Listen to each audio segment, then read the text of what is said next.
I've seen some arguments on IG whether hard techno is commercial or not, and some people claim it to be commercial already. Look, Emily Lance is playing hard techno. Is she commercial? There's two very big separation in genres. Right? People that are massive fans of hard dance music, people that are massive fans of techno. So is hard techno hard dance or techno?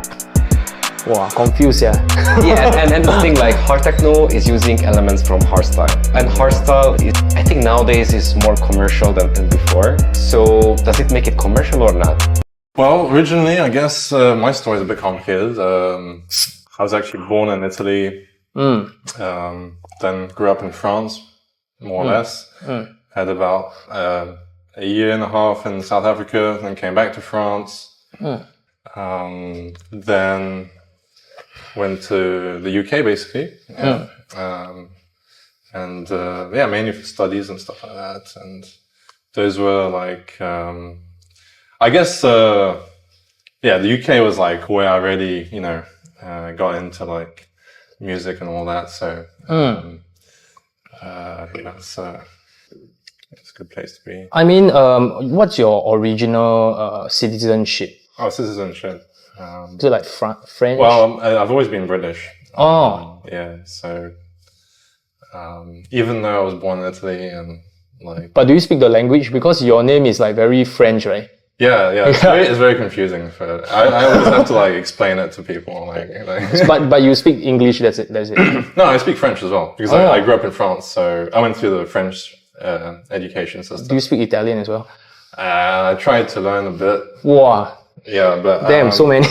Yeah, actually, but my family actually lives in Italy now, so... All right. So sometimes now, these days, I go to Italy. Actually, next week I'll be going. Oh, right. Why Singapore, right? I guess it was like... I think it's like a combination of things, like... almost like I was getting like signs that I should be like going to Singapore. Like one of my best friends has always been like saying, "Oh man, Singapore is so cool. You should check it out one day. The food is great." Oh yeah. But I think he's never been. But for some reason, like he was really he was always suggesting I should check out Singapore. Then what else? I mean, there was even like that TV show on Netflix that was like on at the time. This was like about 4 years ago, I guess, or maybe a bit before that. What show is that? It was Singapore Social or something like that. Oh, I don't. Yeah. Is it Singapore Social or something social, right? Yeah, Singapore Social. Yes. Is it the one with like Jade Rasif and everything? All the rich people. I think it was more like a dating reality show, right? Like how different like communities are dating and what's their ideal partner, what kind of hurdles they are going through to find their girlfriend, wife / what they're looking for. But is it like a show for like among like rich people trying to find the ideal date or something like that? I am not much well versed in Singapore Social. I think I've seen half an episode. Yeah. Basically, the setup was sitting in Marina Bay and then like sipping their Negroni, and then chatting how terrible it is to find a girlfriend. That was it. Recently on my like trending page on YouTube, right, there's this expat interviewing other expat, right, and asking them like, why do you come to Singapore and what do you think of Singapore? And everybody's like, oh, Singapore is great, but when you ask any Singaporean, they'll be like, Singapore sucks, man. I think coming from a different country, we appreciate things a little bit more. Yeah. I think so. Yes. Like last week, I was like, is it last week? Last week, I was talking to Jared Kong, and then he's like, wow, when he went to US for 5 years, then he come back to Singapore, oh my god, the safety is like... Oh yeah, definitely. Like LA at night, after 9 p.m., you really don't want to go out. Yeah. And then personally for yourself, I think you are like the first person I know that came from Hungary. Yeah. So... Like, what was that like transitioning to Singapore, and also why? It was surprisingly simple. Yeah, it was actually very easy. I think it really helped me that I also arrived with my best friend. The reason why we came to Singapore is to pursue science, because we both finished the same uni in science and chemistry, and we wanted to do PhD. But at the time when we checked the application deadlines, we missed all the deadlines. Like literally like for Singapore. for Worldwide. entire world. Like seriously, like we had to wait like 1 more year to even apply. And then one of my good friends, one of my senior from my previous uni, he just sent us an application site like, hey guys, it's Singapore. It's great. We have great funding. Come and join us. Submit your application. Whoa. And we both applied and we got the funding. So yeah, honestly, I'm quite shocked, like people from overseas come to Singapore for science. I thought Singapore is like, copy other people. It's like you want science, you just go to US or something. Like the typical, It depends a lot on the research. I think so, yeah. Right. Like every research project is going to be different. So, So what's your specialization?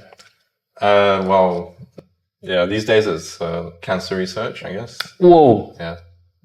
What's the, I don't know, I heard like it's like quite controversial because it's like if you found a cure for cancer and then where's the business at, Yeah. You're talking about Big Pharma?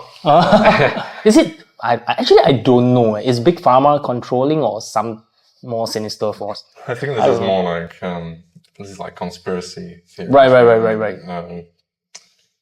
I mean, I can understand how those might originate, but I don't think it's really based. But being in the industry, for sure, I guess like some pharmaceutical companies or some companies in general, they're obviously very motivated by making money, right? So I mean, that's like 90% of the world, right? Yeah, but that's the thing that so many like people don't understand. Like when you're running a pharma company, 90% of our research is a dead end. Oh, yeah. Basically, right? Yeah. Just like a record label. Exactly. There's only one Taylor Swift, man. God damn it. And you have to fund 100% of your research from the 10% that's actually working out well for you. And you can commercialize it. True. Yeah. And obviously they mark up the price for their own original medication, right? Yeah. Because they also need to fund their own research.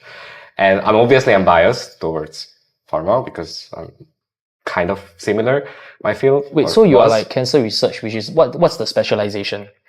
Is it like a biochemical science or something? These days I do like bioinformatics, so it's like computer data science stuff. But what's your main like your specialty? Some people is like electrical electronics engineering, some is like chemical engineering, right? You mean like a degree? Yeah. Or your PhD, because all of you are like PhD, right? Yeah, we started with crazy, man. Yeah, for me it was a bit of an interesting journey. Like I've gone through a few different fields actually. So yeah, I started with like evolutionary developmental biology, then went more into like developmental biology with like a bit of regeneration and aging. Damn. Stem cell biology. X-Men type shit. Then went into like RNA modifications, which is a bit more on the methodological side. Right. Stuff like that. And then decided, so when I decided to come to Singapore, there was an opportunity. I was also getting a bit tired of the UK. Coming back to art with Brexit and all that. Tired in what sense? In what sense did you get tired of UK? Like the... Yeah. I've been there for like 14 years, so... okay. I'd done like... He's like, how Singaporeans still of Singapore, eh? As I was saying earlier, like I was seeing like signs, so it's like, I've spent like, I had like 14 years in France, and I was like coming to about 14 years in the UK. I was like, well, maybe it's time to switch. It's like 14, like some magic number. Yeah. And then there was like, as I said, there was like these little signs like kind of whispering to me like, Singapore.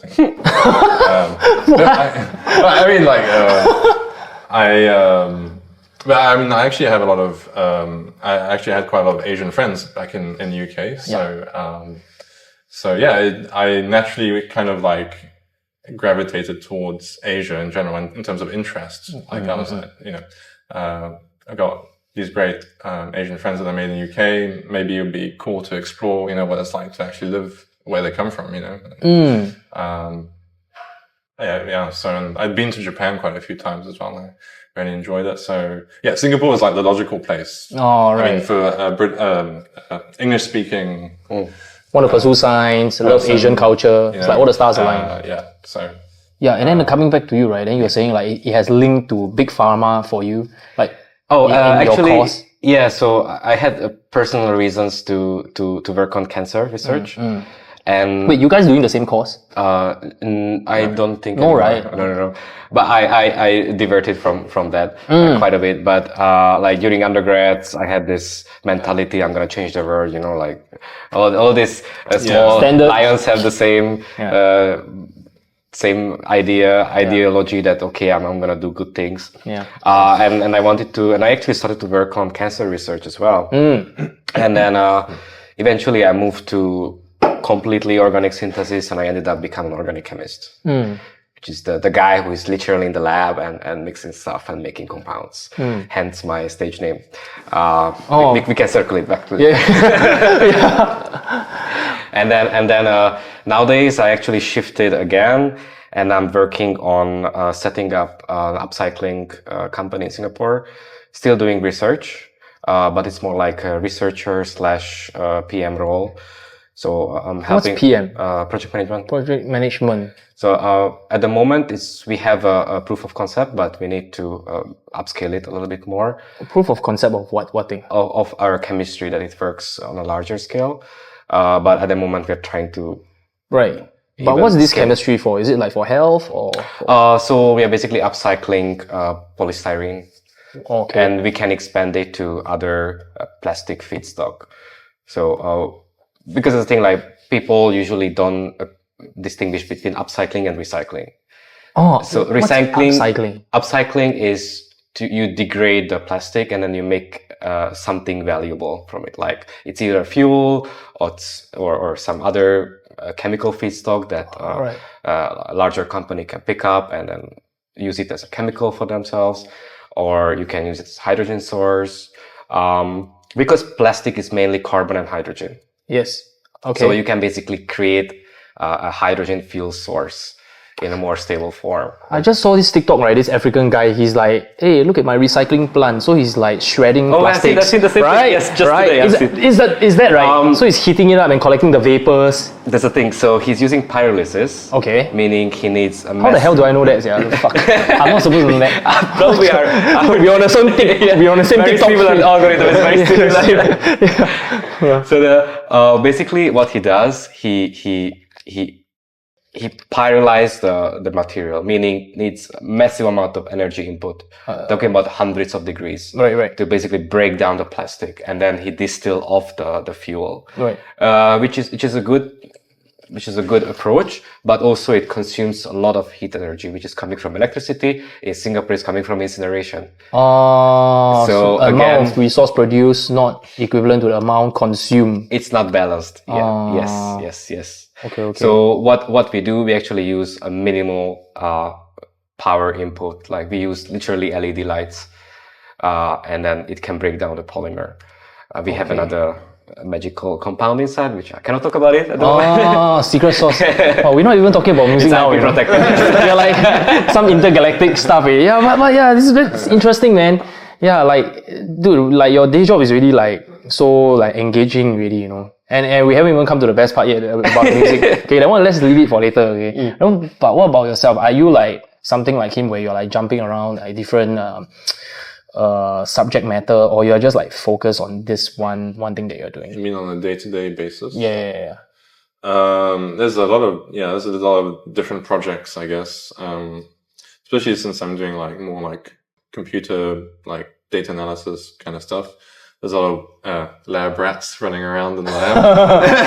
Yeah. That generate the data, and then they just like give me the data and like. I have this question, or yeah. So you do something with the data. Yeah, if they have a question, we can ask questions, and then using the data, we can get answers from it. Right. Right.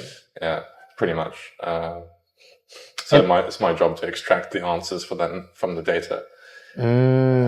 So is research like so this is like your full-time job essentially, right? You are like working for a company or for like a university, or how does this work? Because I'm not really I don't really understand like research, right? How do you like get funding or something? Is it as part of a company, or is like a self thing? I think it depends if you're in the private sector or the public sector. Yeah.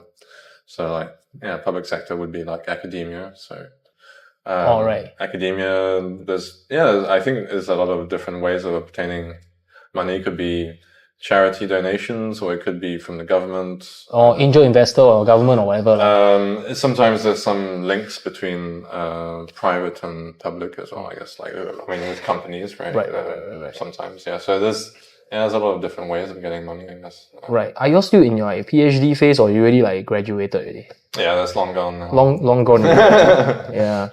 And then like, I don't know, man, like full-time jobs within PhD and like juggling music, right? How is that even possible? You know, it's like crazy. I don't know, like I just got a feeling like whatever you guys are doing, right, is like will take up hours and hours of your time, and you still have to slot in like the music. So like, how is that even possible? How's your day to day like? Well, sometimes I lack sleep, I guess. Let's just put it like that. I think lack sleep is like an understatement, man. Do you even sleep? Sometimes when we receive a WhatsApp message at 3, 4 a.m., then we know it's some OT. OT, yeah. I think crazy. I don't know. I think actually on the music side, it is kind of like also a passion project as well. So it's like, yeah, even if you're tired, if you're passionate enough, you're still like motivated to actually like reply to that text at 4 a.m. or like you're still thinking about things. Maybe when you should be sleeping. But yeah. Yeah, because I'm seeing like more and more people, right, are not doing music full time really. Because back when I was like resident of Zouk, right, I'm like literally doing music full time. I'm like DJing 4 to 5 days a week, and then after I'm DJing, I'm producing music and I'm joining competition, and that's my whole entire 5 years at Zouk, you know. And I'm seeing like right now a lot of like your big DJs like DJ Crumb. I'm not sure if you guys know, which is like one of the biggest Afro beat DJ. You can even talk about Jared Kong, you know. All these people, right, are like one of the best DJs, right, in Singapore. DJing is not even their full-time thing. It's like maybe the 10% of their time they're doing it, you know. Yeah, it's like kind of like increasingly common, right? Which kind of begs the question, like, can you even make a full-time living out of music? Yeah. That's a very good question. Well, I think at this you can. It's just very hard to get there. And also, like a livable income, right? Yeah. And also you need to depend on a larger crowd. So if you're playing, for example, commercial music, then you have a larger crowd. I think it's about hitting critical mass, isn't it? Yeah. It's like, also, we don't want to exhaust our followers or our crowd so much that we're having like every week. Also, we will be exhausted, of course. But we also don't want to exhaust them so much if they wouldn't join week after week, right? So we still want to make it something. A bit novelty factor. Novelty factor is still there. Yeah. But I think what you mentioned, I think that was the effect of COVID. So many of these new DJ collaborations and collectives emerged. It's because during COVID, like some people couldn't even work, right? So what you do, you work on your passion. Right. And that those passion projects eventually developed into a DJ collab or DJ collective. Right. And I think that's how 4XF is also came to. Yeah. But I think you were DJing a bit when you are back in the UK. Yeah, that's right. Actually, no. So my DJ itinerary is also started back in like 2015. I mean, I guess I got my hands on. I did actually get an old like Hercules like 4MX controller. I remember. Which came with like virtual DJ or something like that. And I actually purchased that like back when I was like a student, and I was like hosting like house parties and stuff like that. And I only really used it properly like once when back in the day, right? And I'd gone to like maybe like one proper rave then. Otherwise it was just more like just going out to something like student nights and stuff like that. So those were during like the student days. But then, I mean, I had always been like the guy that's like preparing the audio, the music. I'd like bought like a big ass speaker. Like the tech guy. Yeah, well, I mean, yeah, I guess I just really like big speakers. So like our music. Want to throw the best house party possible. You know? And I mean, we did throw some pretty cool house parties, so I was quite happy with that.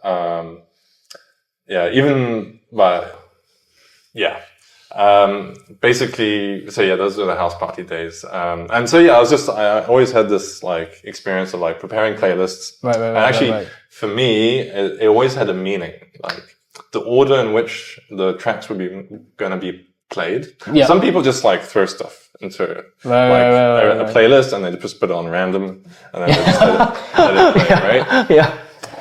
But for me, it was like, no, there has to be an order for it, right? Yeah. And I think that really set like the basis for like how I actually DJ now as well. Like for me, there's always a meaning in the progression of all the tracks that you play. It has to create like a journey. Yeah. But so the moments of like moments where I told myself, okay, I'm going to do this seriously, right? Or at least as a hobby, right? To start with, rather than just like have the hardware and just like touch it once and every few months or something. I was like, basically I was in between jobs for about 6 months.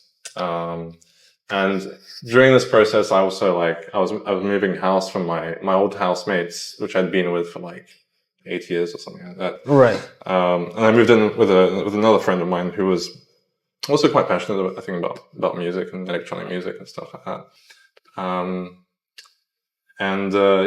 That was like the catalyst, I guess, because then we spent a lot of times like together sitting on a sofa like this with a big speaker in the living room, and then we had our laptops, and then we were just going through like Beatport and like some of the new tracks that were being freshly released, and like, oh, have you heard this one? Have you heard this one? Check it out. And you hear it on the big speaker, and you're like, that's like the best part of DJing, you know. It is so pure, right? It's just the love of the music, and I think it's like very gone from most of the DJing culture. You know, I think a very big part of that is kind of gone, and only like purists or people that truly are passionate about that, right? We can find joy by just discovering new music, you know. So such a simple thing. Yeah. And so for me in particular, that the genre that really was quite the catalyst for me was Psytrance. There was, I mean, for me it was quite a new world, I guess. I hadn't really just, come across it before, but my friend kind of like more or less introduced it to me. And I was like, wow, like the quality of the productions and all that. And then, you got these like 7-8 minute tracks where there's like so much, going on basically. So real, I mean, each track itself is a bit like a journey, right? A journey within a track. And the quality of the music, the quality of the productions, and they were, they're coming out, every day there was new tracks coming out. There's so many also like subgenres as well. Like you got progressive psytrance, you got full on, you got dark, you got high tech. High tech. Boris Brecha. I don't know, dub.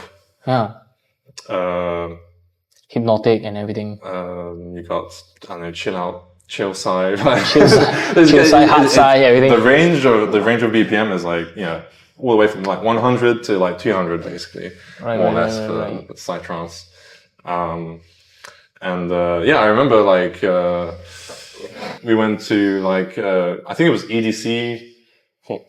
There was a little EDC in the Milton Keynes, which is like a little like city or town, I'd say, near to Oxford. So I was living in Oxford at the time. And so there was trance/psytrance DJ, Simon Patterson, actually. Simon Patterson, often comes to Singapore. He was performing there, and so that was kind of like, the idea was actually because he'd released this track, I think Apex. It was a hit. Like I think it's one of, it's even like John Askew's one of John Askew's favorites from that 7 group. Right? it was like a really, really cool track. We heard it live and stuff like that. I was like, wow, this is so cool. And then we were like, you know what, we should actually explore the proper scene, the proper psytrance scene. Because, I mean, obviously, EDC is quite a commercial festival, I would say. Kind of mainstreamy festival. And this was just like one trance stage, right, among other stages. And one like semi like psy DJ that was playing there. So you want to dive deeper? So into the subculture, go deeper down the rabbit hole, right? So I saw those 6 months that I was like, free basically. I spent a lot of that time raving. Is that what led you to like 7 Color Records or?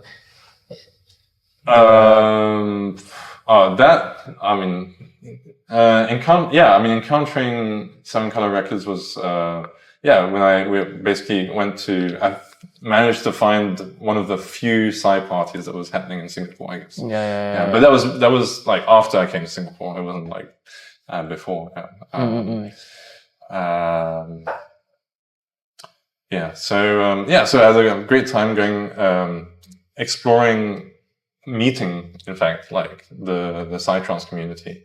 And for me, that was like really the moment where it kind of clicked. Like I wanted to like start DJing. This is your thing. Yeah. Like it's a really, like the Psy community is really special, I think. Like, it's a very warm, welcoming community. And everyone is there, super passionate about the music. And you know, it's not, it was very different from some of the other like parties that I'd been to. I mean, look at mainstream parties, right? The audience have no loyalty. Standard, you know. But the niche audience, right? Well, that's where they will stick with you thick and thin, you know. You go wherever the venue, doesn't matter, you know. As long as you say that, hey, 4x4 is here, bam, everybody's there, you know. Yeah, I mean, there's a mixture of like spiritual elements and, you know, just, pure like passion for the music, you know. The first time I heard Psytrance was actually 15 years ago when I was still in Singapore Polytechnic DJ Club. I'm such a huge hip hop head, and then there's this guy that loves Psytrance, right? But then we all like, what the hell is this music? It's so hypnotic and make us want to sleep. And then when during our activity, we have a camp, and then every night, right, for 4 days, 3 nights, he will DJ for 8 hours for us to sleep. And then now, right, after the inception of Vini Vici into Singapore, and then Psytrance started to be taken more seriously, right? Then I'm like, damn, you know, this guy was like so advanced, you know.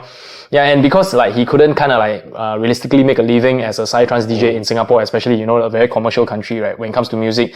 And then he's doing a full-time job right now. So I thought like, wow, you know, he's so way ahead of his time, you know. Yeah. And then what about yourself? Like, I don't think you are like a Psytrance guy. You're more of like a techno guy. I had phases. I had so many phases. I started off as a punk. Okay. It's still deep within me, obviously. Yeah, the DJing. That stays with me forever. And then moved to big room, EDM. I had a very short Psytrance phase. Oh, really? Yeah. I didn't know this. This is like a revelation. Exclusive. It was like a few months. A little fling. Side chick. So it basically was always a bit more mainstream. High energy. Yes. Fist pumping. I love big room. I love big room. And when I moved to Singapore, I was still a big room guy. And then once I watched Paul Kalkbrenner's Berlin Calling, then it clicked something in me. It's like I feel the energy is pulling me towards techno. Like Berlin techno sets, is it? Yeah. And I mean, Paul Kalkbrenner's music is not as fast. It's a bit more hypnotic, and it's like what 130 or something. I actually rarely seen any DJ mixing him because I think it's impossible. Because first and foremost, it's like mixing Bible. you don't want to touch that. You don't want to touch that. Yeah. He's the only person who can play, and his brother. That's it. And then once I moved to Singapore, I started to feel like I need to do something with my depression. And that was music. And I wanted to express my emotions, my feelings, whatever. And I cannot paint, so so I turned to music, right? Yeah. So if I draw, I'm more depressed.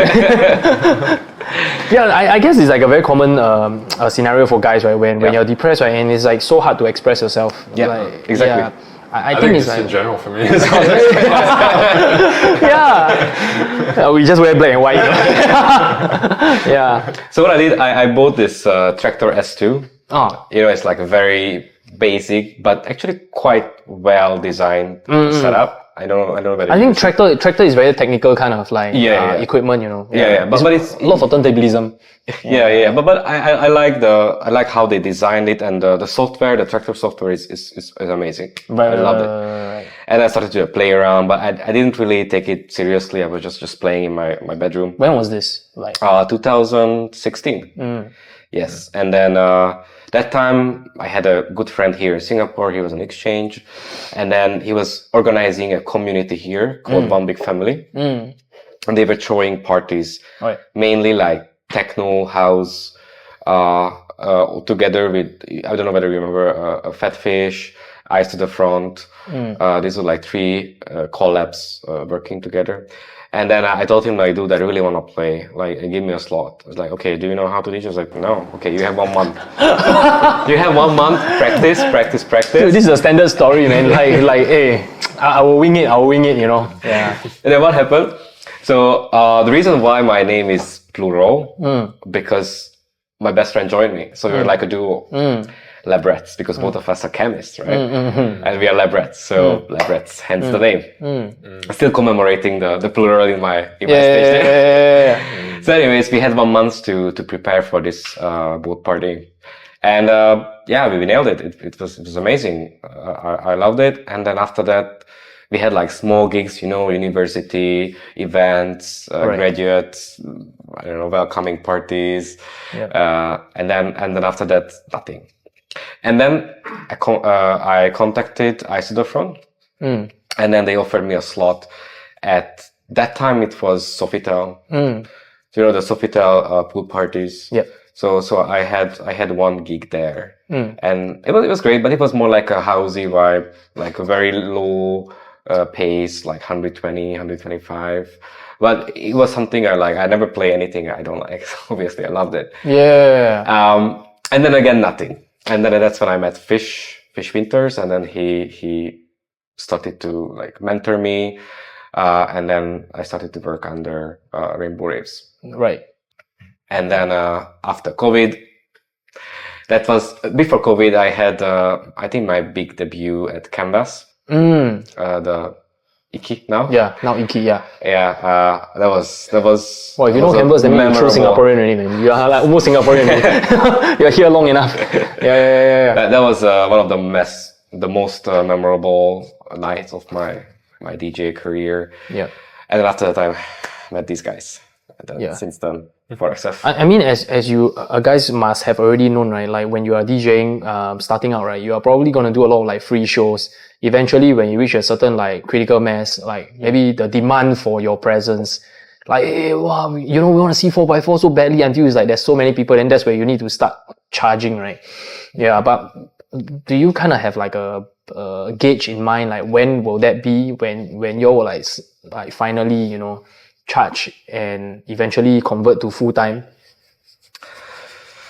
Or maybe that's your question. My question? I mean, you mean as DJs? Or? Yeah. As DJs trying to maybe make this passion become like a full-time thing.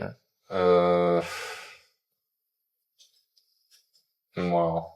Or you would just want to like keep this part-time, because some people, they rather keep it part-time, right? So they can be like very pure about the music. They do not need to care about like the market demand and everything, Yeah.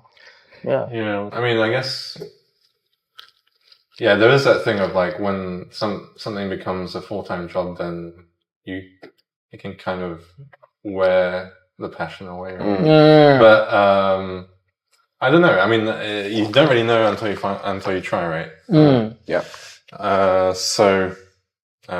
Never say never, right? But I guess it really depends on. Okay, so what would be the like critical mass. You mean right? Yeah. What would be considered critical mass to you? Yeah. Is it like you get enough bookings while not needing to sacrifice your music direction, something like that? Yeah, so I mean, I think it depends if we're talking about just like a DJ, an individual, or like the collective, I guess. But maybe we can start with just DJ individual first. DJ individual.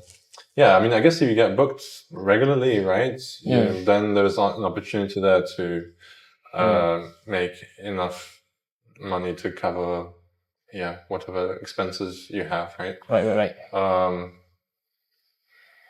I think one critical aspect is once you start producing, then it's almost inevitable that that's going to become your full-time job.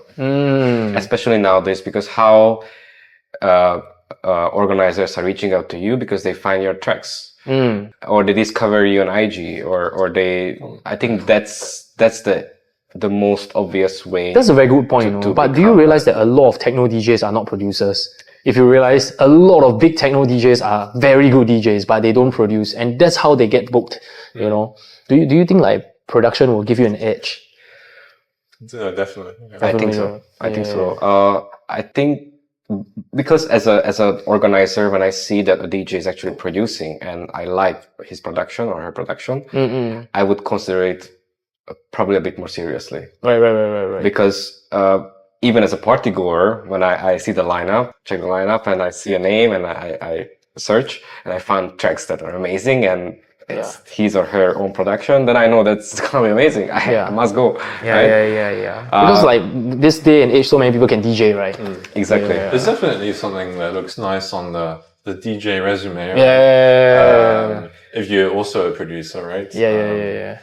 And in a sense, people respect that a bit more, right? Like they feel like, oh, this is a real artist. Yeah.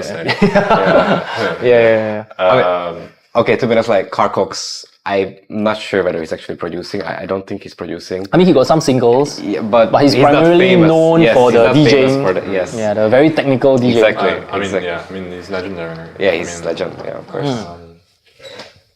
I think. No one size fit all. To each his own.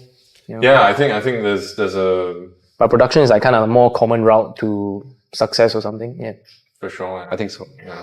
Yeah. But do you all have any plans to like get a club residency? Because club residency probably is like going to be mainstream, right? Okay, so are you like 100% underground?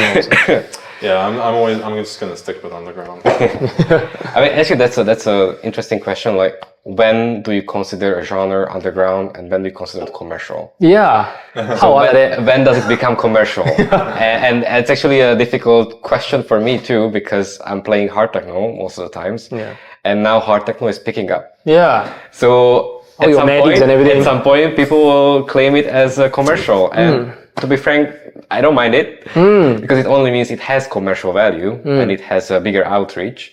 But I don't think it's going to happen very soon.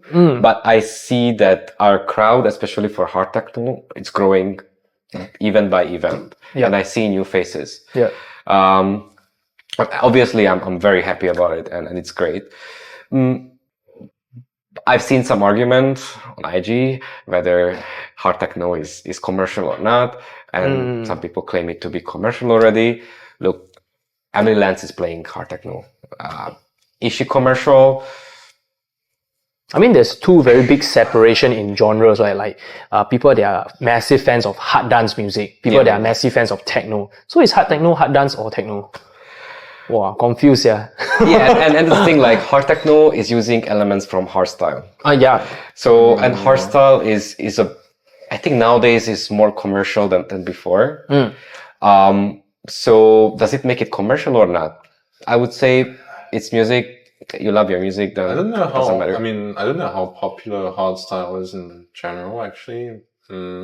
I mean, look at you get Climax, look at DEFCON. I mean, yeah, for sure. There's those big festivals. Specialized, very specialized. But it's not like you find it in every club or something, right? Oh no. Right. I mean, here maybe it's common. I think in Singapore, the hardstyle phase kind of over already. Okay. Like pre-COVID, hardstyle is like, wow, so famous, you know. Like we bring in like Anger Fist and everything. Yeah. But then now, I guess, techno, but I don't really think it's techno. Now, the days is like more like Big Room is taking over, but disguised as techno. You get what I mean? you mean big room techno, like Medics? There are some big room techno that are more techno, but there are some that feels more big room than it is techno. You get what I mean? Yeah, but now Medics is not even like big room techno. He's doing more like driving, you know, he's like evolving the sound. Yeah. By the way, I had the hardstyle phase as well. Like, not when I was like DJing, but when I was like preparing like... Are you shuffling? House parties. Actually, me too, like Frontliner, Via Styles. Yeah, Coon. Oh, cool, yes, oh my god. I think my favorite was Techno Boy. Ah. The Italian hardstyle producer. Well, I had an opportunity to like actually speak to Koon for 25 minutes. Oh, really? So after he ended his set, he came over the future when I'm DJing hip hop. He's like, hey, bro, I love hip hop. I'm like, I'm shocked, no. Yeah, he used to be a hip hop DJ. So apparently everybody used to be hip hop, you know, until they found their specialization, I guess. Oh, look at Clan Künstler. He's nowadays the biggest melodic hard techno DJ. He was producing house before that. Yeah. So, it's like a German. Is it a German? Yeah, he's a German guy. Yeah. It's quite interesting. And then so probably y'all would say no to club residencies lah, because if they kind of like need you to play commercial. On the freedom they provide, right? Yeah. I think residencies. And I don't know. There's some clubs that are more underground, right? Some clubs that are more right. like more mainstream. I mean, I think in our scene, we simply cannot exhaust our crowd so much that we have 4 or 5 times a week events, right? Yeah. Because simply, you can do it with EDM, you can do it with Big Room, you can do it with the population size, right? Exactly. They can rotate the crowd. Yes. And also, I'm quite curious, like, what happened to that age who was the most affected by COVID, like the 19 to 22. This is when you really develop your taste in music. Right. And they were restricted to go out and explore the nightlife. Yeah. So what are they listening to today? And where are they partying? Exactly. Yeah. How do we like capture these people to come to our event? And I have a hunch that they are actually going for hard techno. Because I see young kids coming to our events. Mainly some portion of it, and some portion goes to the places which I'm not going to. So maybe like hip hop places. Maybe, yeah. And do you have any like dream festivals that you want to play at? Because I think underground festivals is like so hard to name, right? Other than like Wonderfruit, I barely know anything else, you know. Wonderfruit, Berkine, what other underground festivals, like big clubs or festivals that are there? I think Europe has more. Europe has more. Yeah. Yeah, it's, I would really love to play. There was this festival last year. I visited home, and it was like a light show / techno festival in an abandoned power plant, like 150 kilometers away from Budapest. So imagine like a massive power plant with 2 cooling towers, and they were projecting visuals to the cooling towers, and then there was a big, massive turbine, like a room, and it was blasting from 20 subwoofers, and I don't know how many. I took video. It was amazing. And imagine like thousands of people raving there. It was amazing. Obviously that would be a massive achievement for me to play there. I think Europe at the moment is much more receptive to organize big techno events. But I mean, they kind of like get that creative freedom, right? Not like Singapore, everything's like permit, time limit. Yeah. But actually, Zookout, if I remember well, in 2016, 17, we had a techno stage. We had Emily Lenz, we had Paul Kalkbrenner. We had great DJs. We had Fritz Kalkbrenner also. We even had a Psytrance stage in 1 year. Oh yeah? Yeah. It was quite cool. A small stage beside the techno, but it was always full. That's the way. That's the way it goes. Yeah, the loyal fans are. Yeah. But like, do you all kind of see a way to like make it happen in Singapore? Because like, after this is probably our 60th podcast already. Like every single podcast, right, I've talked to like local club owners, festival creators, and it's like Singapore is like so difficult. There's so many like barriers to entry, and I think the recent event that I played for you guys, the 4-stage festival that you all have, also there's so much challenges, you know, and it's not like a big scale kind of thing. Yeah. So do you have any like strategies to kind of expand, or is it like super difficult? I think, yeah, I mean, 4ByFour throwing a proper festival would be awesome. But yeah, there was a lot of things that we probably still need to learn. Yeah. Do you think like government funding is kind of like essential to make all this kind of thing happen in Singapore, where like manpower is like crazy? Like you get an LED guy, it's gonna like blow your budget already. And then recently I just talked to Bongo Man, the collective is Ice Cream Sundays. Yep. Dude, he spent like 10,000 on waste disposal or something. Just waste disposal. Because the festival is like super big, right? Yeah. So there's like so many of this kind of like hidden costs. I think the key is probably not it probably wouldn't be a 4x4 only thing. It'd probably be a multi-collective. Yeah, definitely. Endeavor. Yeah, I think, we have come to like many consensus, right? That the only way for Singapore to realistically have like a music thing going on, right, so if everybody collaborate. But it makes sense, right? I mean, imagine you could have like, I don't know, 6 stages if you wanted to, right? I don't know. We become like mini DWP already. And then each stage could be manned by a collective of some sort, right? Yeah, but I guess you guys are almost in Singapore for like nearly 10 years already, and I guess you know, as Singaporeans we are like so competitive, and I don't know why, but a lot is preventing us from collaborating.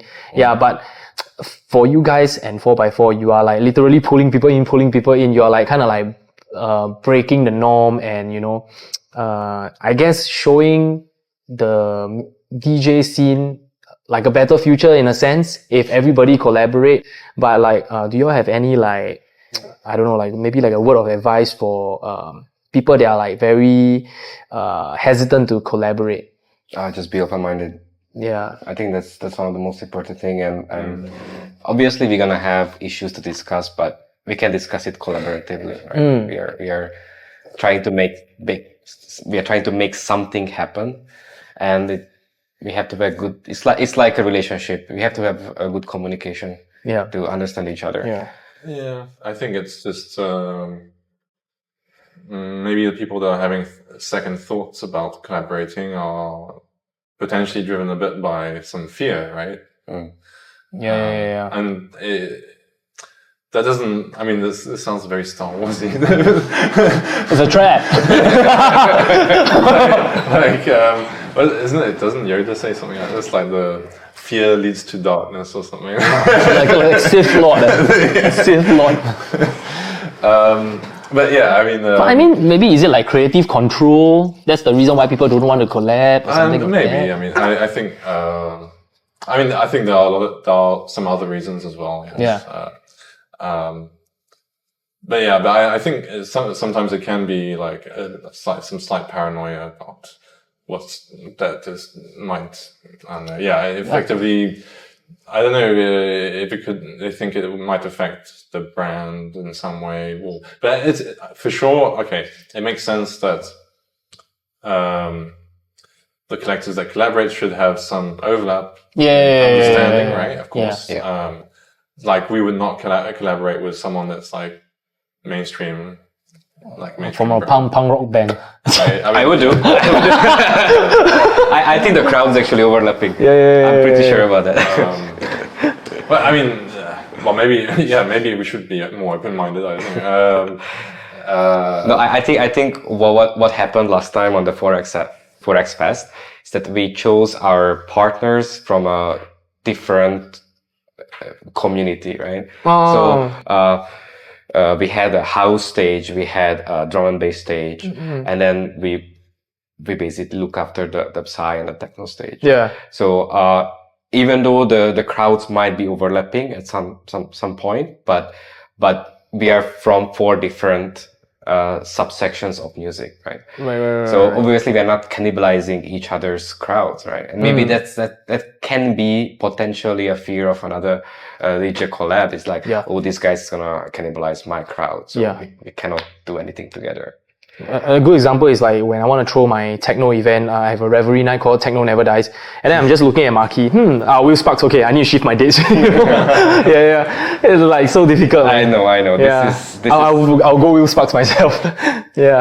But sometimes we do ask our DJ friends whether they are planning on that particular day, and then if we know that they are planning something and similar genre, then we just move it. Because I mean, like, if you tune into like one of the Diplo interviews, right? Diplo has a event called Mad Decent Block Party, and he's hosting it very regularly at literal blocks, and people will party. But then eventually, right, Ultra Music Festival come in, EDC and all that kind of thing. He just can't compete with all this, you know. And then he starts to focus more on DJing and being featured in other people's festival than throwing his own festival, because it's so difficult to compete when the funding is like of disproportionate value. So I guess like at a grassroots level, which is like us, you know, we really have no choice but to band together, because if we separate, right, I don't think we can even stand a chance, you know, against a Zouk, a Marquee, or a Arc 11 or something like that. Agree. I mean, at the same time, the diversity is good, I think. The diversity within one event, is it? I mean, in the scene, I suppose, like, like, obviously, if you've got like 10 collectives doing techno, that's not going to work, right? I mean, maybe in the end, there might be some mergers, I suppose. Or just every event will be a collab, something. Which is also fine as well, I guess. I mean, if you had like just 10 collectives that just wanted to do their own events all the time, not collaborate, then I suppose that might be a tricky situation, probably not sustainable, I guess. Fragmenting the scene. So it's really, I think, if you have different collectors, but they're doing different things, right, then it's fine. Especially if, you know, those collectors are breaking into new markets as well. So like, in a sense, like Psytrance, for example, is, you know, a relatively, you know, and I suppose like niche, emerging, kind of like crowd, I guess. Right. I mean, I think maybe there was some highs and lows in the past. I'm not really well versed on the past events and stuff like that. But at the moment, I guess it's not like there's a massive crowd of Psy followers, you know. But it's growing, right? So this is a difference that I think. You know, collectives like 4ByFour managed to do, right? So, and this is something that 4ByFour tries to do, right? Is I mean, when you now have these multi-stage events, it's a good way to educate people as well. People come to the techno and then they might stay for the Psy, you know? Like it's like maybe I go to a techno event and I'm like, I hate Psytrance, but then when you're there and Psytrance is just beside you, right, then suddenly, hey, like this song like nice, huh? It's like a discovery kind of, you know. And I think one of our other goal is to keep the ticket pricing affordable. So if you buy an early bird ticket, it's still affordable. It's usually comes with a drink as well. So you spend maybe $10 on the tickets, and you can visit 4 stages. I don't think anywhere else is happening. And then we try to find venues that have like a grassy area where you can sit, you can chat. So you can. It's like a festival, like a real festival. You can sit on the grass, you can chat, and then go into one stage, visit another stage, then go back to your friend. So. That was the main idea, is to build this festival feeling, like we are all missing. Festival village, you know, like Tomorrowland Festival Village. Then you can party, then come and chill at the village. Exactly. There's a big festival in the UK called Boomtown. And they have like I can't remember now, maybe 6 stages or something like that. It's very big space, and Yeah, it's like a village. Like you can, I mean, people spend like a few nights or a few days there. And you can hop around and discover all sorts of interesting new genres that you haven't heard before. You know? Yeah. And I see the advantage of like underground event, right? Is that, you know, typically in Singapore, I've mentioned this in a podcast before. In Singapore, if you have 10 million views, right, monthly listeners on Spotify, people probably don't know you. Singaporeans typically only know people with 100 million monthly Spotify listeners, like The Weeknd, Taylor Swift, you know. But like Chris Lake or Maddox, all these within like 5 to 10 million monthly listeners, they are superstars, you know, in their own right. But a typical Singaporean would not know. But you don't have that problem with underground music festival. Because it's underground, you know, so you don't have the pressure to like play popular stuff. You just need to play stuff that is good. And that's it, you know. In fact, you shouldn't be playing popular stuff. Or actually some mashups are quite cool. So I like to include, like, for example, when I play a little bit more commercial. Like last time, I played quite a few, like well-known tracks, but, you know, or I made my own mashup. Because I still want to engage the crowd and give them something that they already know. And also provide my own taste, right? Like what I like, and maybe turn it into a hard techno track, which is obviously not a hard techno track. So it's, I think it's okay. It's okay to do. I spoke to one of our Korean friends who was raised in Amsterdam. And he said that in Amsterdam, the DJ culture is so strict. Like if you play an original version of a song and everybody knows that that's the original version, then you just get booed off the stage, you know. They want to like encourage people to do their own mashups or create stuff that nobody knows, like bring something new to the table. And if you can wow the crowd, wow, that means these guys, you know, really put in the hours and to research. Yeah, I guess maybe that's something that we can like kind of strive towards to, in the scene building process. I understand. I think it's something that we should pursue. Maybe not the booing part, but we should also pursue. That was like damn aggro, you know, like the whole some originality. That's okay. But what I like about the techno crowd is that it's kind of forgiving. Like if you make a mistake, but your vibe is there. Then it's fine. Everybody just laugh about it. Exactly. And another thing, like most of the people knows each other, so it's never a problem. I guess it's like more of a community, then eventually grow to a scene, and hopefully one day we can get to become an industry. And I saw recently on TikTok, right? This is also another thing that I'm constantly discussing. It's like 2003 when people are clubbing, you know, they are like putting their hands up, they are like actually dancing. And 2023 people clubbing, right? Everybody's just like, this is how we club right now. So do you think that it kind of like affect the way I guess people, the way they look at clubbing has changed, but has clubbing evolved to match the entertainment needs of the people? So that's the thing, like when they post on social media, they're actually providing content to their followers, right? So, they want to look good themselves. Exactly. But they're also helping us to grow because they tag us, right? So it's a little bit like controversial whether you're happy about it. To be honest, on our event, I just want the crowd to enjoy themselves and then rave and shout or whatever, get immersed in the music. But if they post about us, obviously I'm happy about it. But it shouldn't be always like that, right? You should be immersed, right? Exactly. Do y'all want to do like one day like a no phones festival, phone event, you know? That'll be like a very Berlin style. Very logistically challenging also, right? How do you even do that? Like you can't confiscate. Some events that do this. In Singapore? Like the Do Me Kinky. But they do it for different reasons. Do Me Kinky. But I know for a fact, like in Germany, in Berlin, like if you go to Kit Kat, just like scotch tape your phone or something like a sticker on the camera, like, you know. Or you need to even put in a depository or somewhere, because there are people who don't want to be seen on social media. They're visiting such places.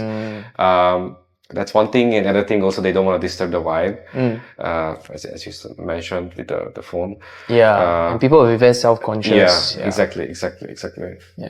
I mean, I guess definitely when I was like raving back in the UK at the Psytrance events and stuff like that, you never really see much phones. I mean, Yeah, but that was like back in the day, right? But now it's like phones are everything. I suppose it's evolved a bit. Yeah. But I remember when I was in Hungary and I went to a hard techno club, and obviously I haven't partied in hard techno in Budapest because simply I left 10 years ago. Yeah. And I didn't know about the customs there, so I started to record, and then people were booing me. Oh. I was like, okay, sorry, bro, I didn't know. I didn't know, sorry. So I think especially in the techno culture, they also appreciate if you don't disturb the vibe. Yeah. And also, like, when you look at underground music, it is kind of like exclusive music. You know, it's like, I'm listening to this and you don't know this, you know, we are better than you. You know, that's how underground culture started, right? But how do you be inclusive when you are underground? How do you all like create that inclusivity? Like, what are like some tips and tricks or hacks that you all do to like keep it inclusive while it is an exclusive genre in a sense, you know? Yeah. I think especially in my sets, what I'm trying to do, and we can circle back to what I just said before, is that I like to include some known tracks, right, in a different mashup. Or as I said, I do my own mashup. So because techno can be quite monotonous, right? And then you can just get lost in the same tracks, right? And then eventually you may lose interest. So time to time, it's good to introduce a track or a mashup that people actually know. It shouldn't be too commercial, like obviously not Taylor Swift, but something that people might know, or like an old track, like a remastered new track, old track, something like that. Like a classic or something. Oh yeah, like a classic, to give contrast to what you make. Exactly. Okay, I mean, for me, DJ sets or DJ sets are like a journey, and it's all about contrast. If you just keep the energy or flat, even if it's like super high, like energy, right? Which at the beginning, right, like people will be like, but then you keep the energy like that. People are like, okay, fuck. I'm tired of this now. So you need to like, there is a wave in this. Yeah, and like outside of like DJ gigs, do you all do anything to like kind of like, I don't know, like create this, like grow your following outside DJ gigs? I think as a DJ, you have to become a social media manager. Not kidding, you need to become a content creator, video editing, everything. You need to hop on the trends. You see a cool cat video. Exactly. Include cats. Eat as many cats as you can. Or Pedro, for example. It's a great example. I think it's still okay as long as you are not overdoing it, and your whole social media account is just basically content creation. But that definitely helps. So, for example, what I started to do, and I still need to continue, is like, 3 tracks of 3 melodic hard techno tracks besides Klangkünstler. And then I just list out 3, and obviously I'm playing the 3 tracks. Something like that is just to teach something, but you can also get something in return, which is extra followers. And also I think it's kind of cool as well for someone who is also interested in music, because that's how I also learn. Like I'm watching other people's reels, other DJs reels, and then, this is a cool track, and I save it and I will play it next time. So I think that's quite educational, and also helps you to grow your follower pool. One thing I learned from him is to get an iPhone with a wide angle lens. Okay. Oh yeah, that looks very nice. Then you can take the and then you just get it like really close. Oh yeah. The standard DJ videographer. You're doing like Tectonic with the phone, you know? Yeah, exactly. Yeah. Tectonic, oh my god. Oh my god, throwback, man, Tectonic, TNT days. And that's the thing, like the attention span of a person in 2024 is like milliseconds. How do you deal with that? Because techno is like long transition, psytrance is long transition. Yeah. And middle of the transition, they're like, okay, I go to get a drink, right? Well, I'm still quite classical in that sense. Like I do like long transitions and slowly match the frequencies. Yeah. But some people don't.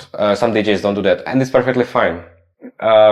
If you wanna mix like a big room DJ, fine by me. Yeah. That's not my style, but it's okay. Yeah. I think both of them can work because if as you said, you build a journey, then it will, even the long transition will work.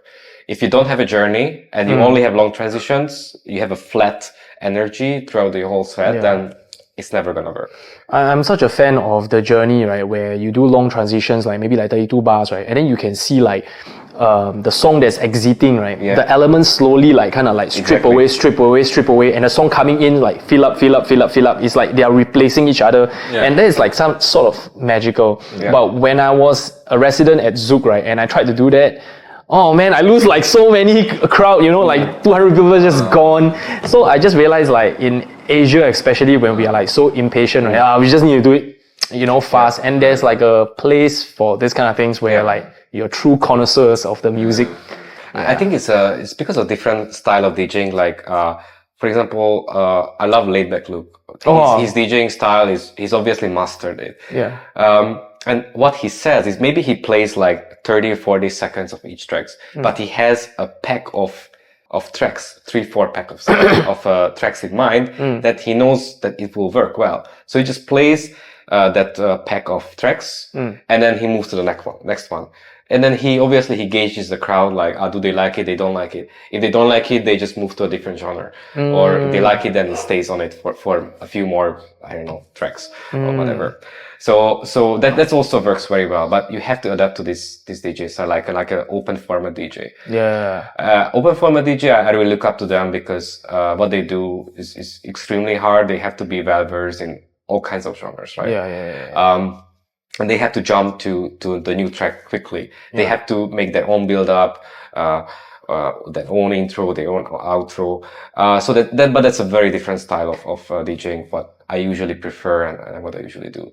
But sometimes I also make my own builds up. It's perfectly fine. But I obviously pre-plan that because I know that this will work between these two tracks, and then that's what I'm gonna do. But what you mentioned is that too many combos, Yeah. Well, when I hear like, I don't know, some high pitched sound that comes in from the next track and it meshes perfectly with the previous track, that's amazing. And when you find that sweet spot, I love that so much. Yes. Hit the G spot. Sometimes you just, there are those tracks that work very well together. Yeah. And, actually, usually you tend to remember these tracks, right? And you're like, this is going to be a good transition. Like my Ace, that you use it. Okay. And then like, we never really dive too deep into like 4x4. But like, maybe we can talk a little bit about like, what's the like, overarching plan. Is this gonna be like a festival brand, or is this gonna be more of like a DJ collective? Or you haven't decided yet? How would you define a DJ collective? I don't know, like maybe like maybe like Monster Cat or like maybe a record label or something like that. Well, record label. I don't know. Record label's another. You have to start producing. Another ball game, man. There's another ball game. I mean, you don't have to produce to own a record label, right? You just need to know how to do the licensing. You have to be good at picking good tracks. Picking good producers and signing them on. And a lot of admin work, I think. Yeah. Scouting, lots of scouting work. A&R and everything. Yeah, but 4x4, man, what is like the path? I think 4x4 will keep, pushing boundaries, I guess. In the event world. Yeah, I mean, sure. I mean, if the time is right, if the momentum is good enough, there's also, I guess, opportunities abroad as well. So right, that's something to think about. Or I mean, not necessarily, like in terms of like, I mean, 4x4 has always been about collaboration, I think, about community. So yeah, we're 4x4 is very open-minded in this regard, I think, about collaborating with local or regional or even international, I suppose, at some point. But, right. Collectives or DJs. So for now, it's just like mainly DJ shows, but if like there's future opportunities for other things, and if something relating to the community, then you guys will be down for it. I think 4x4 has been quite, I think, unique in terms of providing a platform that's open to a lot of local DJs as well, right? Especially for some of the previous events as well. I mean, the recent events have been showcasing some regional talent as well. It's kind of like a challenge that has been set for the goals of 4x4. Like, should try to get some more like... Yeah, I see you guys got some Malaysian acts as well. Like, is it Shay Tan or something? This. Yeah. So it's like a kind of like a DJ exchange kind of... Hopefully. Turn out. Yeah, but I think our next stage now, we started to pursue that already, is to bring in DJs from overseas, right? And like here now, last event, we had a DJ from Bangkok, and we are planning to bring in DJs from other countries as well. Not finalized yet, but we do have some enticing plans. But I think that would be our next stage, and then eventually we would also go overseas to play. And then after that, what comes is we will see. I mean, to be honest, I think the 4XF I'll say 4XF. 4XF for like plans, or like the plan for 2024 was actually quite different from how it's turned out to be. It's like you adapt to the times, right? Right. I mean, we had this grand plan of rebranding, like redoing all of the kind of like the marketing stuff. Like we had like an artist redo some of the like kind of basic flyer designs for the 3 or 4 event types that were like founded, I guess. So we had Drum Powder, Quantum, Uncharted, and there was kind of like a 4th one which we didn't quite get around to showcasing yet. It's going to be called Odyssey, if it ever happens. So Drum Powder is techno. Yeah. Quantum is psytrance. Yeah. And then what's the next one? Uncharted is like more on the house side, and then Odyssey is like bass music. Odyssey is something else. It's an idea to try to focus more on one long DJ set, actually. Like all night sets. Not necessarily all night, but it would be maybe at most 3 DJs, with one of them showcasing a very long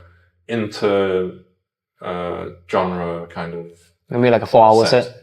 Yeah, maybe 3 or 4 hour. Yeah, 3 or 4 hour set. Yeah. But the idea is that they would be playing like a crescendo of genres, so crossing boundaries throughout their set. So they're not playing just one genre, but they're playing multiple genres. Like house lead to trance, lead to techno, lead to Because actually, this is something that I like to do. I mean, it's like a John Summit 6-hour space set or something like that, right? Yeah. It's kind of like long. So we. Zook used to have this DJ called Danny Tenaglia, guest DJ. He's legendary for performing 9-hour sets. So he will start at opening, and then he will like play all the way till like 7, and then Zook is like, okay, everybody go back home. Zook at Jakim, okay, everybody go back home, go and bathe, then come back, we got buffet, and then he continue DJing. So he'll play one song, then he go take buffet. Super long. Yeah, but I think this is a bit of this idea is a bit of a gamble because of the fan base, Yeah. Fewer acts. Yeah, so you need to, fewer acts, so maybe there's less of a network, you know. Money is okay. It's like just one out of your other other three concepts, right? You have four concepts. So I think it's relatively safe. Yeah, we can see. Yeah. Yeah. But I mean, actually, so as I said, we kind of like threw everything out the window in a sense. Not completely. I mean, these brands Now kind of focus first. still exist, but now we're doing like a lot of multi-stage events. Yeah, because you need to collab, assemble everybody's. Actually, we also realized that side stage and the techno stage, so the drum powder and the quantum works very well together. Because it's like hip hop, R&B, techno, trance, that kind of like family related type. Yeah. The crowd is kind of overlapping, or even if it doesn't overlap, we know for sure that the turn up will be okay. Yeah. We don't have to be very careful about that. Yeah. And also like, is there like kind of like a stress to like, introduce new locations, new fresh locations each time? Yeah. Right. Because like, I don't know, like, clubbing has kind of like, evolved in a sense that people need more stimulation, the short attention span. Yeah. I think that's, an issue in a sense and also a blessing in a sense. Yeah. Issue in a sense that, we need to market more. We need to promote more our events because simply the venues are unknown, right? It's not like you go to Tough Club, you go to HQ. Maybe you don't even know the DJ, but you know the event is going to be great. So just go there on a Friday or Saturday evening, right? So we need to promote more. And in a sense, it's a blessing because, as you mentioned, it's a new stimulating environment. Yeah. We can build as many stages as we are. We're not restricted. We can build maybe 3, 4, 5. 5 is a little bit difficult, but 2, 3, 4 stages we've done, and it's manageable. Yeah, it's manageable.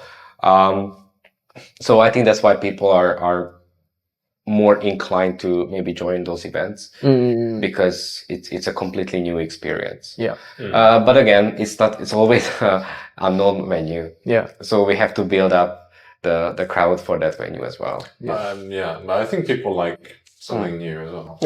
Yeah. Like the attention span is so short and and clubbing isn't what it used to be, and with so many distractions at our fingertips, we really need more level of stimulant. Like I don't know if you know Aldrin. And he celebrated 20th anniversary of his night called One with Aldrin. Yeah. So it's like at some random factory area. So when I saw the address, I'm like, I don't know where is it. So I just tell the cab driver. Then suddenly he drives me to some abandoned factory. I'm like, hey uncle, like, what is this place, And the soundproofing is so good, right, that there's no music leaking out. Then he's like, yeah, it's here, but you sure or not it's here? Then I also don't know, So I just alight. Then I just walk for a short distance, right? Then I see, there are people there gathering. Then I saw some of the people that I know. And then as I took the lift to the second floor, the music just boom, boom, just like come out from nowhere. And I'm like, wow, like I didn't know like, there's such a place that exists in Singapore that can, still surprise me despite living in Singapore my whole entire life, So I guess that's the next level where we dive into like alternate venues. Yeah. There's still, I think there's a lot of hidden gems out there. Yeah. Like when y'all did the Sound Science Center, like what the hell, Yeah. Unfortunately, that's closed now, but yeah, but that was a great venue. Yeah. You did it while it's hot, then now nobody can copy you. Yeah. Another thing, right, that I noticed, right, when I am performing for you guys, right, is that when it comes to the payment, right, the way you settle it is like so transparent. Yeah, and it's so prompt as well. And it is like quite rare in like the entertainment industry where it is like so transparent and it's also very prompt. Like, do you also think that this is also the potential reason why like it kind of like stopped collaborations from happening? Because they had because like payment issues or or non-transparency. So you're saying like there's barriers for collaboration because because like entertainment because experience with someone else. I see, right. I guess the entertainment industry is like super dark side, right? Typically. Yeah. Well, I'm not very well versed in gossips, so I don't know about this kind of. I'm sure it happens. It happens everywhere. But the reason why we want to pay promptly and on time is because we also want to set good standards for the industry as well. Yeah, that should be the way, man. And also, to be honest, I don't like to owe anyone, and I don't like when someone owes me. Yeah. So I just want to settle it. It's not a burden anymore. Yeah. And then I can move on my life, and I know how much we can actually spend on our next event. And maybe we can think a little bit bigger. We can invite guest DJ from outside of Singapore, and I can plan ahead, or we can plan ahead. I think that's most important. Because I guess like most of you all, like your full-time job is like a professional full-time job, but whereas for me, I'm like full-time DJ my whole entire life, and wow, I've met so many of these kind of like payment issues. It's like it's no longer a surprise to me. Right. Yeah, but then when I saw the way you all handle it, right, it's so refreshing. Yeah, it's so well done, and I just hope like everybody can like kind of like take a page out of it lah.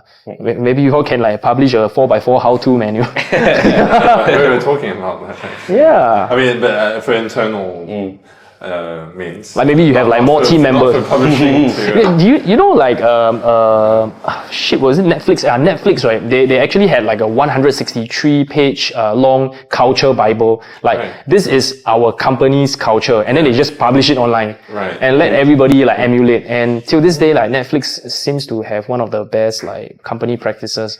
Yeah, I thought it's like pretty interesting. And then when I looked at that, then it kind of like reminded me of like how you guys do things. And I thought it was like maybe it's not a bad idea. Maybe we should publish them.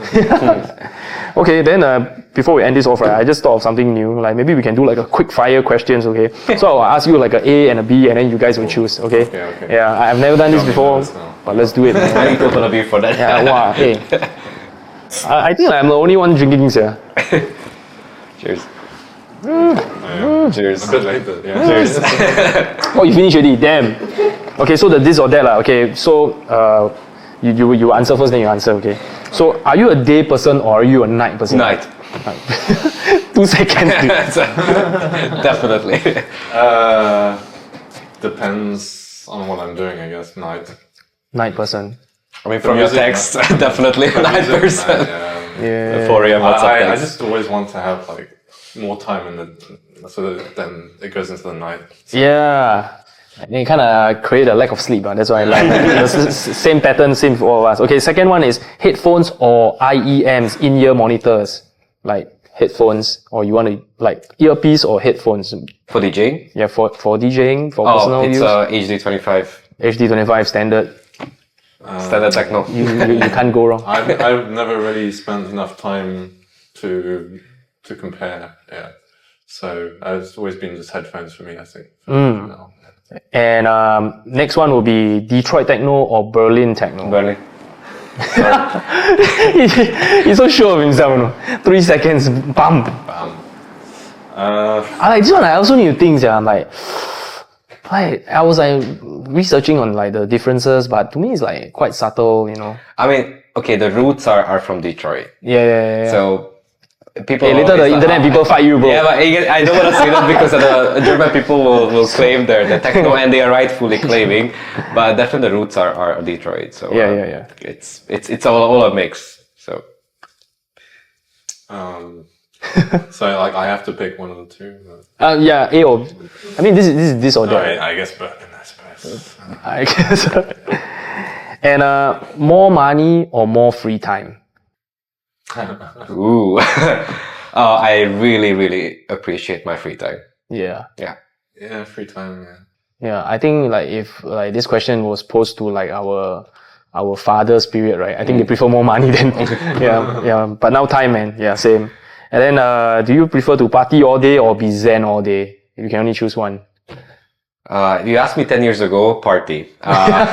If you ask me 10 years later, then zen. So now it's in the middle. I'm in the middle now, Yeah. Well, if it's a Psytrance party. Full on. And then lastly, right, would you rather be broke but happy or rich but sad? Broke but happy. Always happiness. Yeah. Broke and happy sounds good. Okay, alright. I guess that's it for today. Thank you so much for this one. My pleasure. Thank you so much. Yeah.